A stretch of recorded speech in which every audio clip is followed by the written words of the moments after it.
precipitazioni soprattutto nelle regioni settentrionali sono al di sotto della norma ormai da diverse settimane e ripeto, per almeno 15 giorni non avremo grandi sistemi nuvolosi di passaggio sulle nostre teste. Quindi sole, molti saranno anche contenti, anche se ripeto, tutto questo non è così normale. Fatto sta che nelle prossime giornate potremo non solo godere di tempo bello ma anche di clima relativamente mite. Massime diurne in progressivo aumento, già oggi sfioreremo i 15 gradi e nei prossimi giorni li supereremo anche. Con questo è tutto, per i dettagli sulle singole località scaricate l'app gratuita di 3B Meteo.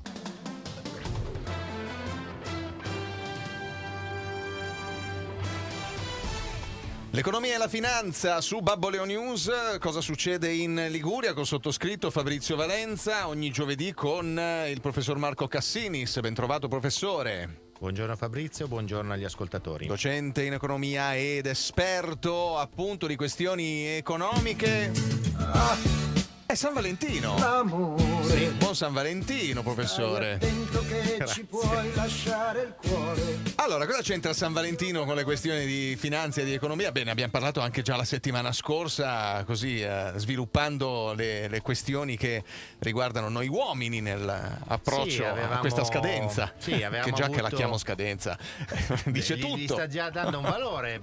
La scadenza da un lato è un valore da un certo punto di vista, nel senso che sulla merce la deperibilità fa fede. Ecco. Comunque ne avevamo parlato con le due amiche della corsetteria Bottino e della gioielleria Anatoli. Questo è il regalo di San Valentino. Scadenza più che altro in questo caso un business, certamente punticini di PIL che si possono raccogliere per strada. Io l'avrei dato oggi più un po' come l'avviso ai naviganti: cari colleghi uomini, cercate di arrivare a casa con un pensierino, anche un mazzo di fiori, così ovviamente un po' prosaicamente vi evitate di essere sgridati dalle signore.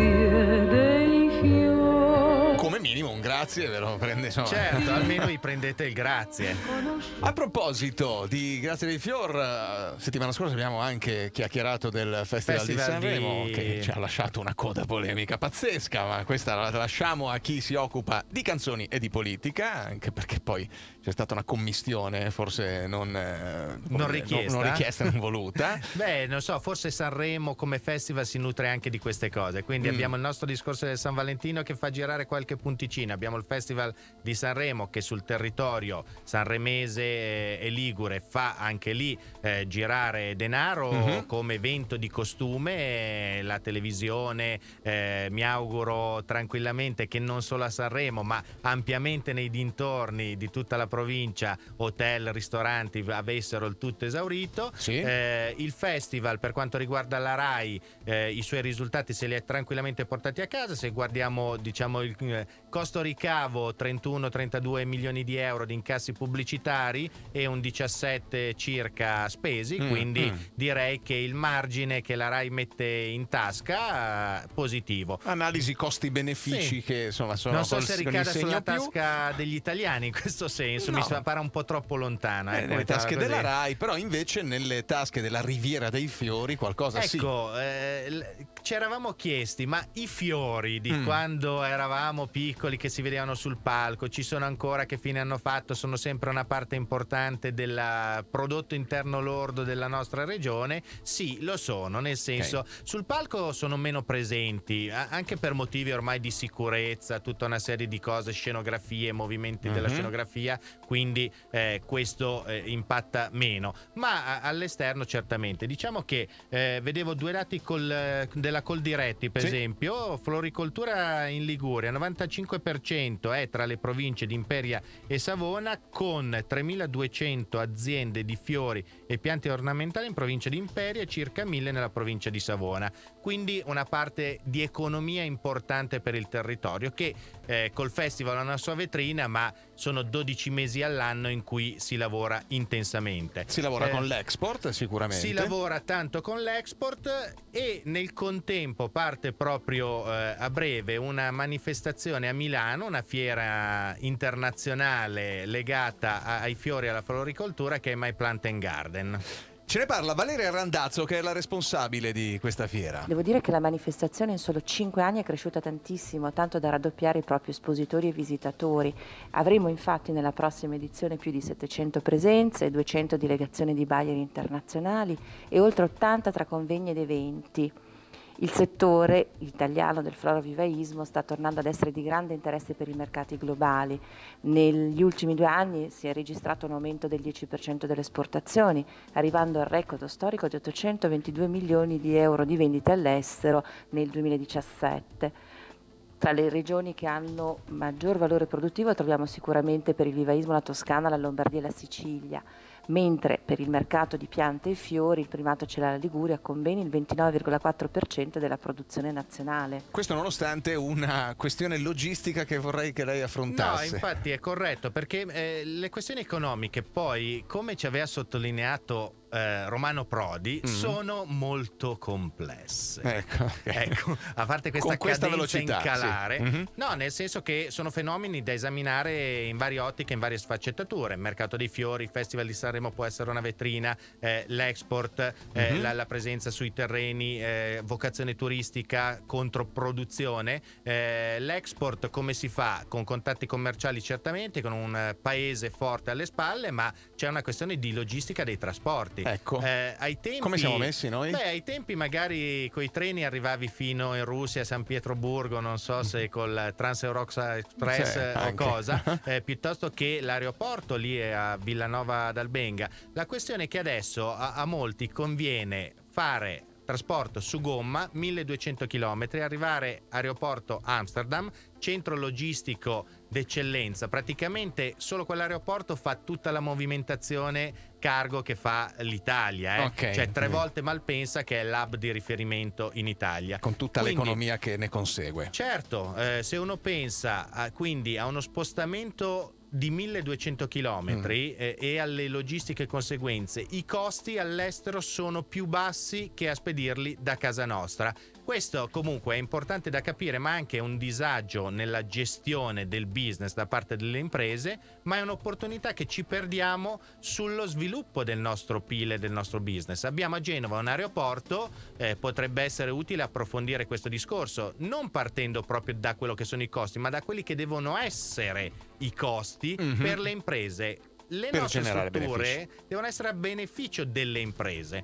Ecco, io sottolineerei questa cosa qui. Tra queste imprese, quella di Anna Seretto, azienda AG Sanremo Piante Grasse e Succulente. Il nostro territorio vanta una grandissima tradizione nel settore florovivaistico e la nostra azienda in particolare negli ultimi anni si è trasformata da floricola a vivaistica. Oggi l'azienda è condotta da me e da mio marito Leopoldo, entrambi diplomati e laureati in agraria. Il nostro lavoro è soprattutto la nostra passione, che cerchiamo di trasmettere non solo ai nostri collaboratori ma anche a tutti i nostri clienti. Il mercato in cui operiamo non è solo quello italiano ma anche l'estero, e in particolare la Francia, l'Olanda e la Danimarca. La nostra partecipazione al MyPlant è per presentare al mondo italiano la novità per smartphone e anche per le nuove tecnologie, e per trasmettere la nostra conoscenza di questo mondo di cactus e di succulente anche al cliente finale. Perché non è soltanto mani nella terra, ma anche tecnologia, insomma c'è tutta... No, la Seretto interessante, mi piace già questo mondo di cactus che ci delinea molto, se la facessi alla Lino Banfi.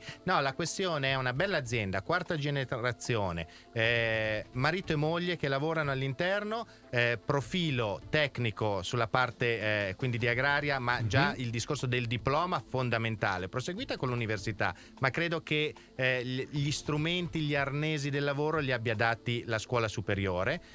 Innovazione, ricerca, l'app, cose importanti. Tra l'altro, una curiosità, non la sapevo, me l'ha raccontata lei quando ci siamo sentiti: al Comune di Sanremo c'è l'assessorato alla floricoltura. Appunto, lei è stata anche assessore. È bello se c'è un filone di business importante in un ambito che venga valorizzato e tutelato e sviluppato in tutti questi modi. Eccoci qua. Fiumi di parole tra noi, prima o poi ci portano via. Perché i fiumi di parole siamo sempre alle prese con... Sì, la prendiamo un po' più larga in questa occasione, nel senso che abbiamo un po' di discorsi che riguardano le manovre in essere, il reddito di cittadinanza. Allora, Ipsos vengono confezionate un paio di ricerche di mercato, una dalla Presidenza del Consiglio, un'altra a Corriere della Sera. Praticamente già gli italiani si vede che pensano grandemente di andare all'estero per il lavoro, quindi non sta cambiando la situazione. La preoccupazione è sempre il lavoro, non c'è gran voglia di fare figli e più si cresce con l'età, più ci si confronta con le realtà, quindi peggiorano le aspettative. Credo che il fatto delle scelte scolastiche non stia andando forse nelle giuste direzioni. Avevamo parlato che i lavori manuali, quindi la parte pratica e professionali, sarebbero interessanti. Stanno aumentando sempre i licei nelle scelte dei ragazzi e diminuiscono i tecnici. C'era una cosa interessante, mi permetto di leggerla. Era per il compleanno degli 87 anni di Ernesto Colnago, quindi biciclette da corsa, che ha festeggiato appunto il compleanno alla Royal Naval College di Londra. Lui inizia così una dichiarazione: ho imparato a saldare il ferro nel 45 alle officine ciclistiche Fumagalli di Milano, avevo 13 anni e la licenza elementare in tasca, apprendista a pagamento, al padrone ogni settimana davo 2 chili di farina procurati dai miei genitori, contadini in Brianza. Ecco, se ci sentissero i sindacati, lui pagava per andare a lavorare, però in quel caso pagava per andare ad imparare. Sì, lui è diventato un leader mondiale, quindi forse lavori che nascevano dalla povertà, ma anche dalla voglia di imparare, di lavorare con durezza. Se pensiamo tutto ciò che vale la pena è fatto con fatica, che sia lavoro, lo studio, apprendere, è la fatica che fa la differenza. L'amore per la cucina nel mio ristorante non manca mai. Nel mio albergo ogni cliente si sente come a casa. Questo è lo spot dei corsi regionali organizzati per valorizzare le professioni del turismo. Certo, infatti cos'è interessante? Parlavo con 2 persone che sono Marco Gaione e Michele Tiengo di Conform. Mi illustravano un attimo i vari corsi di Regione Liguria con il finanziamento del Fondo Sociale Europeo, nello specifico questi di cuoco, aiuto cuoco, cameriere e manutentore, quindi nella parte ristorativa ma non solo. Allora, i corsi che ci sono in lancio in questo periodo da parte di Regione Liguria nascono dalla richiesta di personale da parte delle aziende, delle imprese, quindi vuol dire che c'è un'esigenza di persone che vadano lì a lavorare. Ci sono già posti di lavoro pronti. Ecco, e molte di queste aziende confermano anche che alla fine del periodo di formazione assumerebbero le persone. Allora, io invito ad andare sul sito della regione o su quello del gruppo conform.it, se non va a vedere, a cercare questi corsi e a domandare, a candidarsi, perché lì ci sono concrete opportunità di lavoro. Stiamo a guardare tanto in giro, lì c'è il lavoro e c'è probabilmente per tutto il futuro.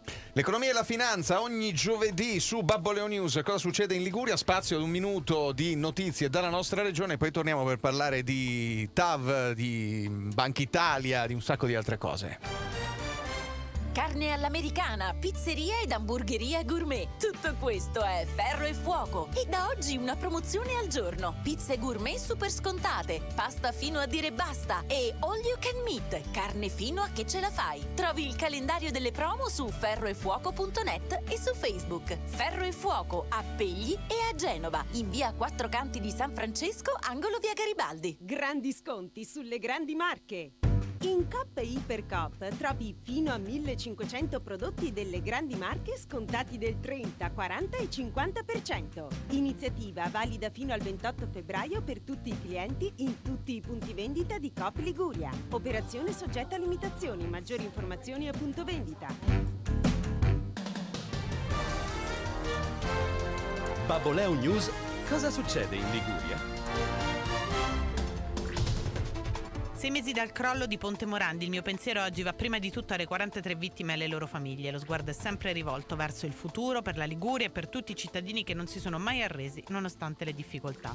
Lo ha scritto il presidente di Regione Giovanni Toti stamani via Facebook, ricordando i 6 mesi passati dalla tragedia del 14 agosto scorso. A Genova si è spezzato un ponte, ma la speranza e la voglia di ripartire sono intatte e forti. Ogni giorno di più lavoriamo per voi, ha ribadito il governatore. Se Autostrade avesse demolito e ricostruito il ponte sarebbe stato inopportuno, se non forse imbarazzante. Avrebbe potuto farlo con tutte le cautele del caso, ma per fortuna non è successo. Lo ha detto il procuratore capo di Genova Francesco Cozzi in merito al ricorso a TAR presentato da ASPI contro la nomina a commissario straordinario per la ricostruzione del sindaco Marco Bucci, appunto l'assegnazione dei lavori per il rifacimento di un nuovo viadotto sul Polcevera al gruppo Salini Impregilo Fincantieri Talfer. Gli italo-francesi della Sitra Sotecni, in partnership con la società del gruppo FS Italfer, disegneranno il prolungamento della metropolitana nel tratto Brincane-Pari. Sull'altro fronte, Brignole e Piazza Martinez, si cimenteranno invece gli ingegneri di Rina Consulting e DMM, la società della metropolitana milanese. Il risultato dell'aggiudicazione, per ora provvisoria, della gara per la progettazione del doppio avanzamento del metro di Genova.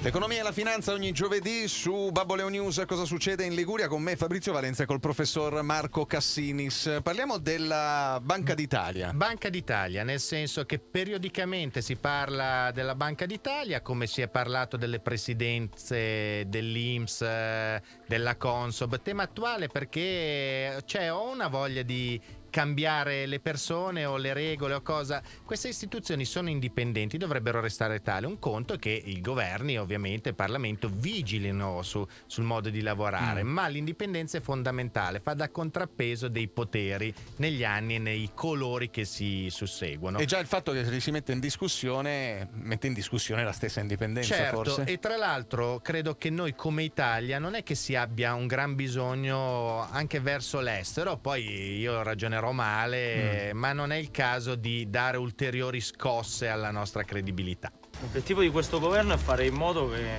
non ci possano più essere risparmiatori truffati dalle banche. Ricordiamoci sempre che se ci sono dei risparmiatori che hanno perso tutto è perché qualcuno non ha controllato, non ha vigilato adeguatamente sulle banche. Consob deve vigilare sui prodotti finanziari, Banca Italia deve vigilare sugli istituti di credito. Beh, non posso dar torto al ministro Salvini su questo. Di Maio. Il ministro Di Maio, certo. Lei è andato già oltre. Sì, do ragione anch'io, nel senso è correttissimo. Infatti non sono posizioni pregiudiziali. Io dico correttamente è giusto che ci sia una vigilanza sui prodotti, sulle banche, come sulle industrie, sulla concorrenza e su tutto. E infatti il ruolo dei governi, dei ministeri e degli enti preposti è il controllare. Quindi qualcuno deve fare, qualcuno deve controllare, ma in Italia il problema è sempre stato che i controlli poi alla fine non vengono fatti e non ci sono le sanzioni. Controlliamo correttamente senza mettere in discussione l'indipendenza. Scusi un inciso, poi il passaggio di Banca d'Italia, che è anche il nostro forziere delle riserve auree. È vero. Abbiamo sentito parlare del poter attingere al nostro oro. È stata presentata un'interpellanza bipartisan, o meglio bicolor, Lega 5 Stelle a livello europeo, dicendo: ma di chi è la proprietà di quest'oro? Esatto. Che cosa vuol dire tutto ciò? Cioè che se serve per rafforzare la nostra forza economica come governo usiamo l'oro? Insomma, io andrei cauto anche su questo, non sono belle figure. Noi siamo una forza anche come riserve, per fortuna che abbiamo queste riserve che garantiscono della nostra solvibilità e credibilità. Quello che è certo è che se c'è un istituto che ha come ragione sociale quello di vigilare, che ha 7.000 dipendenti che hanno come missione quello di vigilare, evidentemente qualcuno non ha vigilato a sufficienza, visti i disastri che sono arrivati fuori, è chiaro che qualcosa va cambiato. Questo sia ministro Salvini, appunto. Sì, torniamo Salvini chiosa quello che diceva, lei si era portato avanti, ribadisce un po' il concetto, ma su questo siamo tutti d'accordo, la vigilanza ci deve essere ed è giusto che ci sia una vigilanza su chi vigila.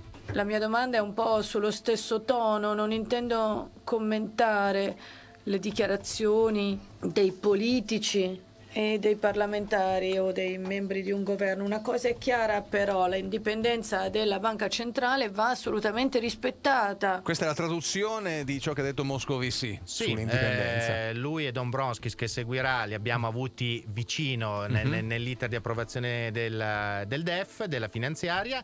Diciamo il tema è sensibile anche a livello europeo, non c'è stato un riferimento specifico all'Italia. È ovvio che a livello europeo ci si tiene che le banche centrali siano indipendenti e autorevoli, ma questo per l'Italia ha maggior ragione, visto che siamo degli osservati speciali. Sentiamolo Dombrovskis. First of all, as regards independence of central bank, also financial sector supervision, independence of those institutions. Un Dombrovskis che poi si è anche pronunciato sui danni già fatti all'economia. Lui ribadisce che è questo qua.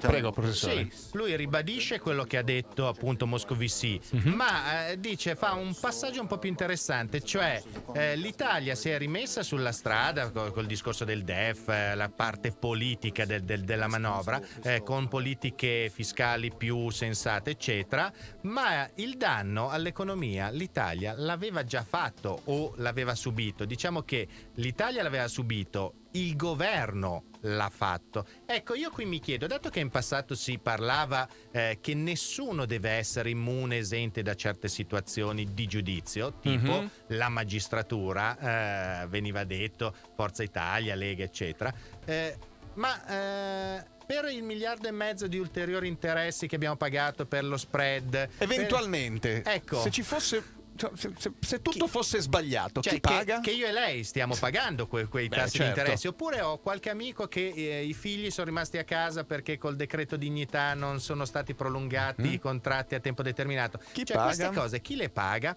Ecco, dato che anche qui a Radio Babboleo i nostri colleghi intervistano poi politici o cosa, mi piacerebbe porre la domanda ai politici, perlomeno locali. Iniziamo a sentire chi ha la responsabilità di queste cose, perché chi se la assumerebbe volentieri. Certo, certamente. Allora, ci sono state le elezioni in Abruzzo e sono state un discreto scossone, almeno per quanto riguarda i 5 Stelle, che hanno dovuto giustificare un certo calo. Il discorso delle elezioni fa parte di un percorso a ostacoli, oppure, come diceva correttamente lei, piccoli gran premi della montagna, che vedono Lega e 5 Stelle amici nemici, nel senso che le elezioni in Abruzzo ci sono state appunto questa domenica. Ci sarà domani la valutazione delle manovre per l'autonomia delle regioni. Il 19 febbraio c'è il discorso dell'autorizzazione a procedere alla commissione sull'immunità per il caso di Ciotti. Poi proseguiamo 24 febbraio le elezioni in Sardegna e lì già c'è il discorso dei pastori sardi per il latte eccetera. 21 marzo andiamo sulla eventuale votazione in Senato per il procedere su Salvini e poi arriviamo alla tappa di riferimento 26 maggio al traguardo. Vediamo cosa è successo. Sempre che non ci sia qualche caduta nel frattempo. Non penso che 5 Stelle debbano fare un dramma. Se uno guarda nelle ultime 5 competizioni regionali chi ha perso è la sinistra. Questo è innegabile. Questo sì, però secondo me lo possiamo sommare alla dichiarazione successiva di Salvini. Uno dei temi più cari ai 5 Stelle non ha ancora visto le evidenze concrete, penso al reddito di cittadinanza, mentre quota 100 in una settimana ha avuto quasi 35.000 adesioni, quindi si tocca, si vede, si capisce, uno ha la data di quando va in pensione, uno sa che il 15 luglio va in pensione, il 23 settembre va in pensione, sa che avrà la liquidazione e quindi lo tocca con mano. Per evidenti motivi di complicazione tecnica per il reddito di cittadinanza non è ancora percepito o percepibile quello che sarà. Lo sarà nelle prossime settimane e quindi conto che una loro storica battaglia porterà anche giustamente e conseguentemente quel consenso che un'azione politica positiva porta. Quindi in questo momento sono più contenti gli elettori della Lega piuttosto che quelli dei 5 Stelle perché non hanno ancora visto i risultati. Ma questa bonarietà, ora ho un proverbio che mi dice mio suocero, non lo dico in Monterossino e lo vado ad edulcorare, cioè o mi hai fregato o mi stai per fregare. A me sembra che con queste dichiarazioni Salvini stia pian piano stringendo il cappio al collo a Di Maio, cioè troppo buono, troppo buono. Un treno a vapore che non passerà per la TAV, credo. Ecco, perché... nel senso che dopo aver dato la relazione tecnica, l'analisi costi-benefici ai francesi e all'Unione Europea, è arrivata anche in Italia, finalmente. L'hanno vista, tra l'altro il sottosegretario, un nostro genovese della Commissione, non l'ha vista neanche lui, quindi gli è passata sopra la testa. Non si è neanche offeso, l'ha detto, non è il caso di drammatizzare, giustamente. È arrivata e 5 membri su 6 hanno bocciato bellamente la TAV. Insomma, è una cosa un po' strana. Marco Guido Ponti sull'analisi manipolabile o meno? È manipolabile? Sì, certo che è manipolabile, soprattutto sui parametri d'ingresso, però molto meno di altri, quindi di nuovo è una valutazione relativa, non assoluta, perché i parametri d'ingresso, che sono il costo opportunità del lavoro oppure del CO2 o quello che volete, il valore del tempo, possono variare, però sono oggetto di standard e dibattito internazionale. Quindi tutto è opinabile? Lui dice i numeri ci sono, poi si può valutare, ma i numeri ci sono, è corretto il procedimento seguito. Il sesto che si è dissociato, che è Pierluigi Coppola, ingegnere, docente associato di ingegneria dei trasporti a Tor Vergata a Roma, lui dice, la pensa diversamente, non ha firmato, e tra l'altro i parametri, i requisiti sono stati cambiati di recente per avere degli iter diversi, che non sono quelli seguiti solitamente per valutare questi progetti. Ora non entriamo nel merito, ma ci sono veramente cose importanti. Sentiamo giusto due pareri, appunto uno è quello di Mercedes Bresso, che è del PD, e poi Antonio Tajani su questo rapporto costi-benefici. Che questa linea fa parte della linea transeuropea del Mediterraneo, la TEN-T, che è indispensabile, deve essere finita entro il 2030. La valutazione ambientale, che è obbligatoria, è stata fatta più volte, l'ultima nel 2015 sul progetto attuale, e che quindi non intende minimamente modificare la propria posizione. È un rapporto farlocco, perché tratta la TAV come se fosse una ferrovia locali, invece è un grande progetto europeo che collega tutta l'Italia dal sud al centro e al nord al resto d'Europa. Significa sviluppare i commerci, sviluppare l'economia, abbattere le emissioni di CO2, ridurre le polveri sottili e creare 50.000 posti di lavoro. Abbiamo meno di un minuto, professore, dobbiamo andare quello che a dice chiudere. la Bresso sostanzialmente però è quello che l'Europa ci sta già chiedendo il conto. Notizia poi di ieri o cosa, diteci cosa volete fare, perché se no iniziamo a sospendere i finanziamenti europei. Avremmo voluto parlare di tantissime altre cose, ma lo faremo la settimana prossima, ogni giovedì con su Babboleo News Cosa succede in Liguria, con me Fabrizio Valenza, col professor Marco Cassinis, si parla di economia e di finanza. Professore, a giovedì prossimo. A presto, grazie. Com'è la tua città? È come Opel Adam? Con infinite personalità. Come Opel Corsa? Sempre oh! O come Opel Karl Rocks, il leader dei mini SUV. Gamma City Car Opel, la città